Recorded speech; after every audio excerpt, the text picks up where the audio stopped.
Hello दोस्तों, जय हिंद दोस्तों। मैं आदित्य सिंह कुमार और आज आप सबको बताने जा रहा हूँ कि राज्य के अनिवार्य तत्व क्या हैं, राज्य के अनिवार्य तत्व क्या हैं और लोकतंत्र, गणराज्य, तानाशाह वगैरह में आप सबको सब कुछ बताएंगे हम। पहले आज शुरू से चलिए। देखिए दोस्तों, हम लोग जैसे प्रयागराज हमारा डिस्ट्रिक्ट है, जौनपुर एक डिस्ट्रिक्ट है, प्रतापगढ़ एक डिस्ट्रिक्ट है, लखीमपुर खीरी एक डिस्ट्रिक्ट है। हम लोग इन सब डिस्ट्रिक्टों को या गाँव को क्यों देश नहीं कह सकते? इंडिया को ही देश कहना जरूरी था? नहीं था। अरे काहे हम लोग सिर्फ इंडिया को ही देश कहते हैं, पाकिस्तान को ही देश कहते हैं? अरे काहे लिए कहते हैं अमेरिका को देश हम लोग? अरे प्रयागराज को हम लोग देश बोल दें, जौनपुर को देश बोल दें, लखीमपुर खीरी को देश बोल दें, काहे नहीं बोलते? तो आइए समझते हैं देश होने के लिए क्या जरूरी है। पहले आप सबको ये समझना होगा कि देश होने के लिए क्या जरूरी है। तो आइए देखते हैं। देश होने के लिए सबसे पहले वो उसमें क्षेत्रफल होना चाहिए। देश होने के लिए सबसे पहले उसमें क्या होना चाहिए दोस्तों? देश होने के लिए सबसे पहले क्षेत्रफल होना वहाँ पर जरूरी है। और दूसरा नंबर, उसमें जनसंख्या होनी चाहिए। क्षेत्रफल के साथ साथ वहाँ पर जनसंख्या भी होनी चाहिए और शासन, और वहाँ पर शासन भी होना चाहिए। 3 नंबर। चौथा नंबर, संप्रभुता भी होनी चाहिए। अब बोलेंगे यार ये क्षेत्रफल, जनसंख्या, शासन तो हम बचपन से पढ़े हैं, ये मालूम है, लेकिन संप्रभुता नहीं मालूम। तो हम बता दे रहे हैं दोस्तों, संप्रभुता किसे कहते हैं? इसे इंग्लिश में सोवर्निटी कहते हैं, संप्रभुता को। तो हम बता दे रहे हैं संप्रभुता किसे कहते हैं। समझिए, जब कोई देश अपने आंतरिक और बाह्य मतलब अंदर के और बाहर के, जब कोई देश आंतरिक और बाह्यतम निर्णय अपने बिना किसी के दबाव और प्रेशर के ले, बिना किसी दबाव और प्रेशर के ले, तो समझ जाइए उस देश के पास सोवर्निटी है, उस देश के पास संप्रभुता है। इसलिए इंडिया को देश कहा जाता है। अगर हम लोग दोस्तों संप्रभुता को गायब कर दें, क्षेत्रफल, जनसंख्या और शासन ही रहे, तो एक राज्य बन जाता है। राज्य होने के लिए क्षेत्रफल, जनसंख्या और शासन जरूरी है। लेकिन अगर देश की बात आए, देश होने के लिए क्षेत्रफल, जनसंख्या, शासन और संप्रभुता चारों जरूरी है। संप्रभुता किसे कहते हैं दोस्तों? आप लोग को समझ में आ गया होगा, लेकिन एक बार फिर से देख लीजिए। जब कोई देश अपने आंतरिक और बाह्य निर्णयों को बिना किसी के दबाव और प्रेशर के ले, तो समझ लीजिए उस देश के पास संप्रभुता है, सोवर्निटी है, वो देश हो सकता है। तो आगे बढ़ते हैं। ये जैसे शासन है, शासन के बहुत से पार्ट होते हैं। शासन कितने प्रकार का होता है? शासन निम्न प्रकार का होता है। जैसे यहाँ पर हमने लिख रखा है दोस्तों, ताकि आप सबका टाइम ना बर्बाद हो और टाइम कम लगे दोस्तों। वैसे तो शासन निम्न प्रकार के होते हैं, लेकिन यहाँ पर शासन मुख्यतः 5 ही टाइप्स के होते हैं। शासन मुख्यतः 5 ही प्रकार के होते हैं। पहला राजतंत्र, दूसरा तानाशाह, तीसरा साम्यवाद, चौथा गणराज्य, पांचवा लोकतंत्र। शासन मुख्यतः 5 प्रकार के ही होते हैं। तो पहला नंबर है राजतंत्र। तो हम लोग समझते हैं कि राजतंत्र क्या है, राजतंत्र का अर्थ क्या है, राजतंत्र का मतलब क्या है दोस्त।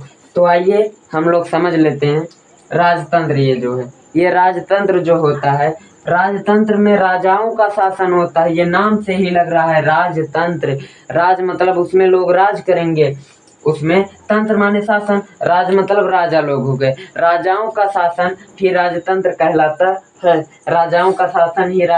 कहलाता है। तो इसको हम लोग कह सकते हैं, राजतंत्र एक ऐसी शासन व्यवस्था है जिसमें राजाओं का ही शासन होता है, उसे हम राजतंत्र कहते हैं। राजतंत्र एक ऐसी शासन व्यवस्था है जिसमें सिर्फ राजाओं का शासन होता है, उसे हम राजतंत्र कह सकते हैं। और तानाशाही तानाशाही हम लोग समझते हैं दोस्तों। तानाशाही किसे कहते हैं, तानाशाह किसे कहते हैं, तानाशाही किसे कहते हैं, तो समझिए दोस्तों, ऐसा व्यक्ति जिसके हाथ में सेना हो, ऐसा व्यक्ति जिसके हाथ में सेना हो और वह किसी राजा के राजगद्दी को और वह किसी राजा को हटाकर उसके राजगद्दी को हासिल कर ले, वही तानाशाही कहलाती है दोस्तों। तानाशाही ऐसे ही नहीं आती, तानाशाही जो है तख्ता पलट के बाद आती है, तानाशाही तख्ता पलट के बाद आती है। तानाशाही फिर से समझिए दोस्तों, जब कोई ऐसा व्यक्ति जिसके हाथ में, जिसके मुट्ठी में सेना हो और वह राजा को हटाकर उसके राजगद्दी पर अपना हक जमा ले, अपना झंडा गाड़ दे। मतलब झंडा गाड़ना हिंदी में इसका मुहावरे का अर्थ होता है किसी स्थान पर, किसी जगह पर अपना राज कायम करना, अपना स्थान जमाना उस राज पर। उसी प्रकार तानाशाह लोग होते हैं जो राजाओं को हटाकर उनके राजगद्दी को हड़प लेते हैं। उसी प्रकार तानाशाह होते हैं। हमने क्या बताया दोस्तों, तानाशाही जो होते हैं, तानाशाह लोग जो होते हैं ये तख्ता पलट के बाद आते हैं। तानाशाह ऐसे ही नहीं आती, तानाशाही ये तख्ता पलट के बाद आती है। तो तख्ता पलट क्या चीज़ है,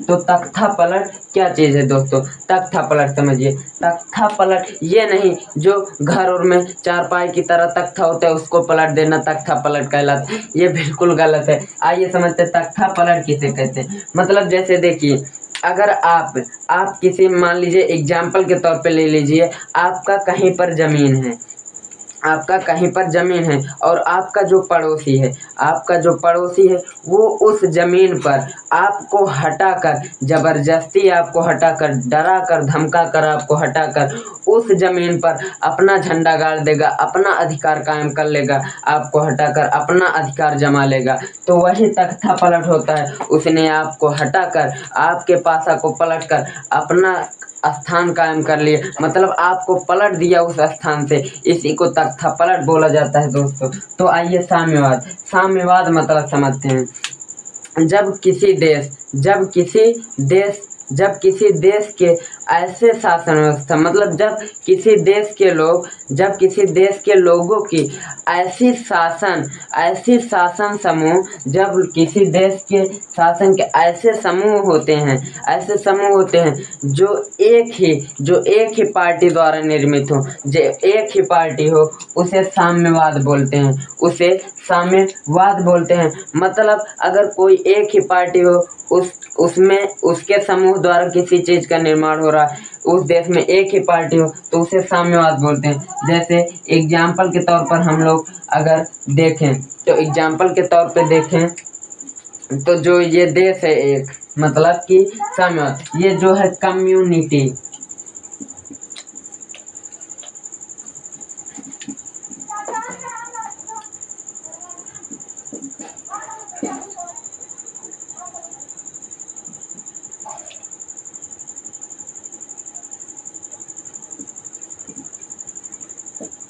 कम्युनिटी ऑफ द चाइना, वो एक सिंगल पार्टी है। वो कैसी पार्टी है,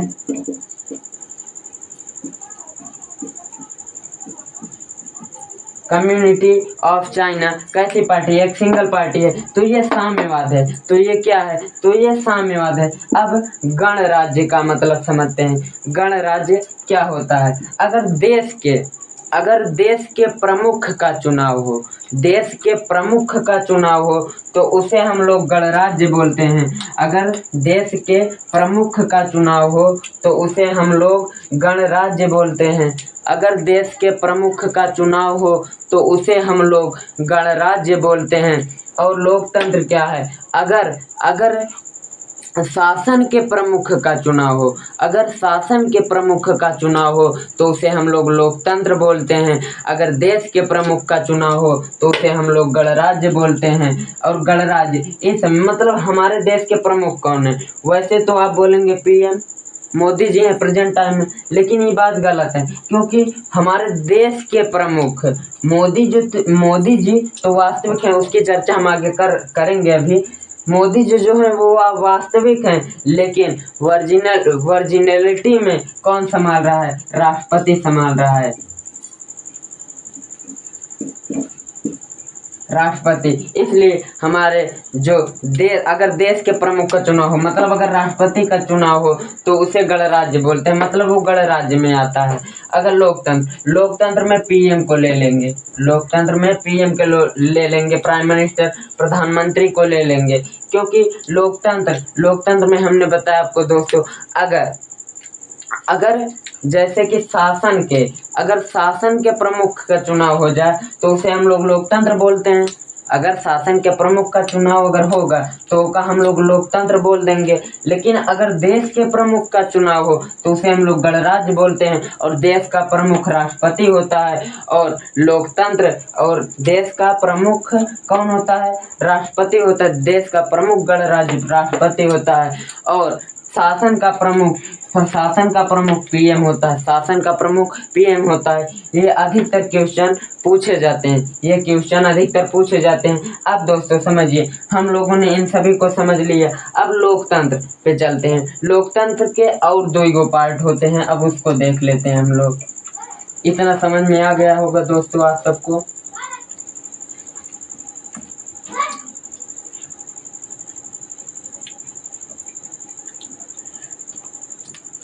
लोकतंत्र,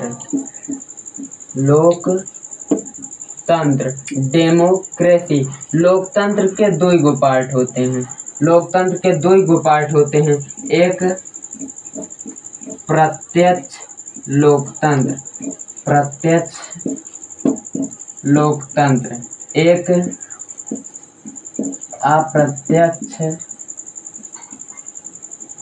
अप्रत्यक्ष लोकतंत्र।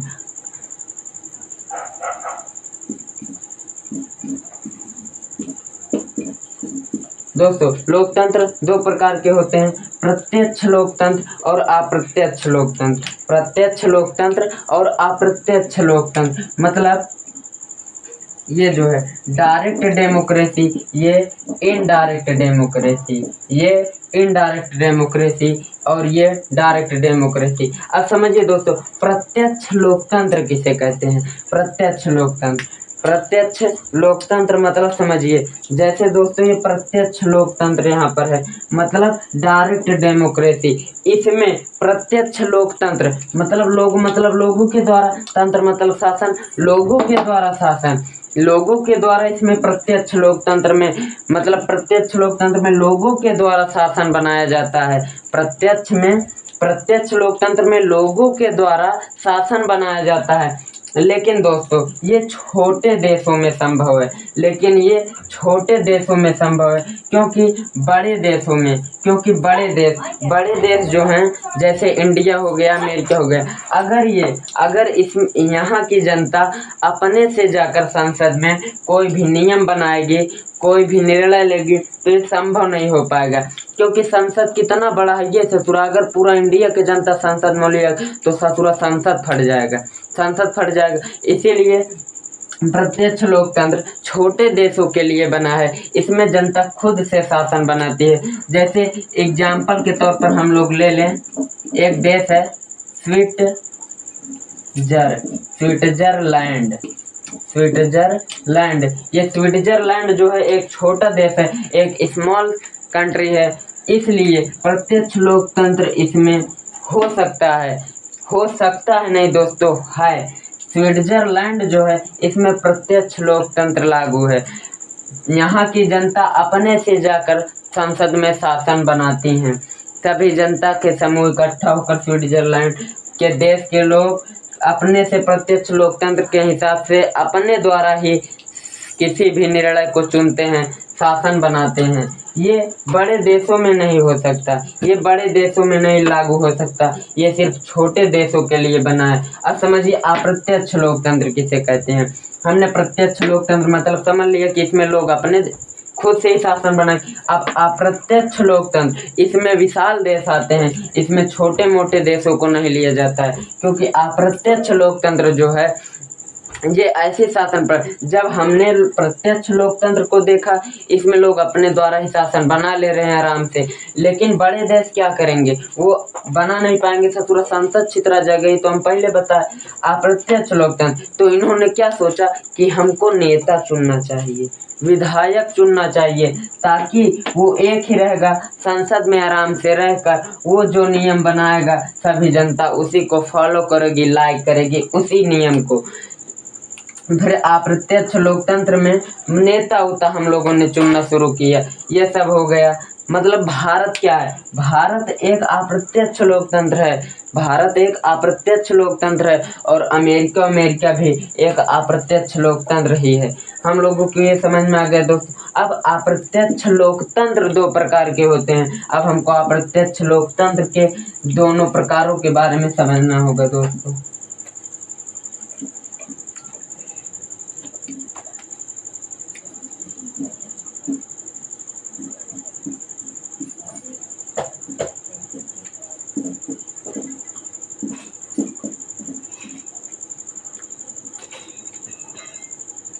अप्रत्यक्ष लोकतंत्र के दोस्तों दो गो पार्ट होते हैं। पहला, इसका पहला जो पार्ट है, इसका पहला पार्ट है अप्रत्यक्ष अप्रत्यक्ष अप्रत्यक्ष लोकतंत्र का जो पहला पार्ट है वो है संसदीय, वो है संसदीय। और पहले संसदीय को हम लोग समझ लेते हैं, उसके बाद इधर को समझेंगे।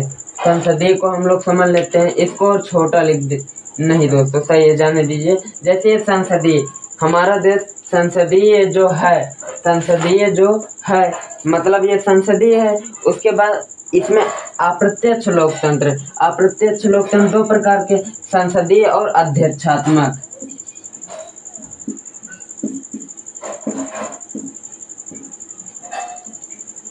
संसदीय और अध्यक्षात्मक। अप्रत्यक्ष लोकतंत्र, संसदीय अप्रत्यक्ष लोकतंत्र। इनडायरेक्ट डेमोक्रेसी जो है इसमें दो गो पार्ट होते हैं एक संसदीय अप्रत्यक्ष लोकतंत्र, दूसरा अध्यक्षात्मक लोकतंत्र।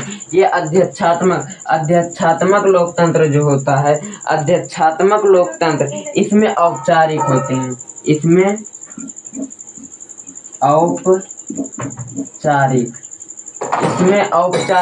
औपचारिक होते हैं और वास्तविक होते हैं,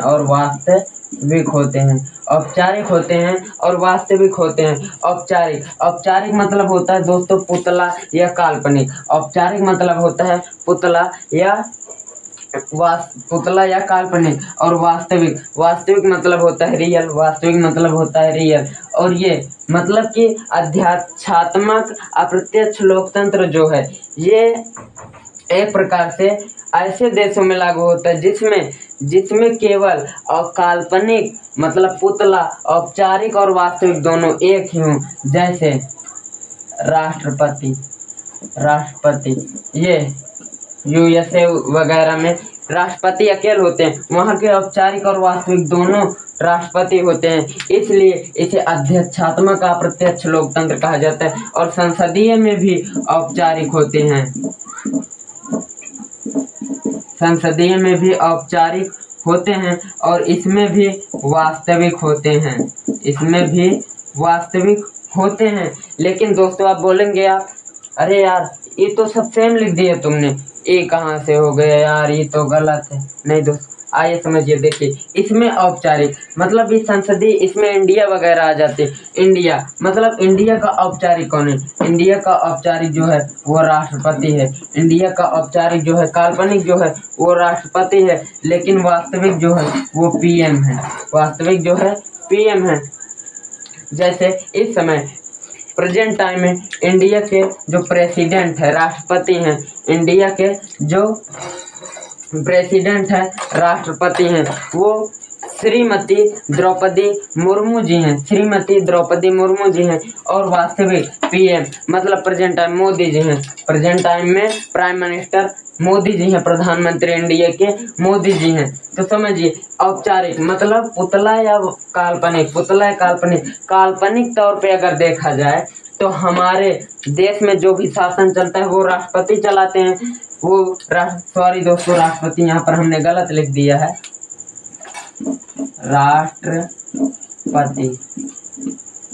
औपचारिक तौर पर मतलब काल्पनिक तौर पर अगर देखा जाए तो राष्ट्रपति जो है हमारे देश के शासन को चलाता है, लेकिन वास्तविक तौर पर देखा जाए तो पीएम, जो पीएम साहब हैं वही हमारे देश के शासन व्यवस्था को चलाते हैं। तो दोस्तों, अगर आपको वीडियो अच्छा लगा हो तो वीडियो को लाइक कीजिए, कमेंट कीजिए, सब्सक्राइब कीजिए और वीडियो को लास्ट तक देखिएगा दोस्तों। जय हिंद दोस्तों।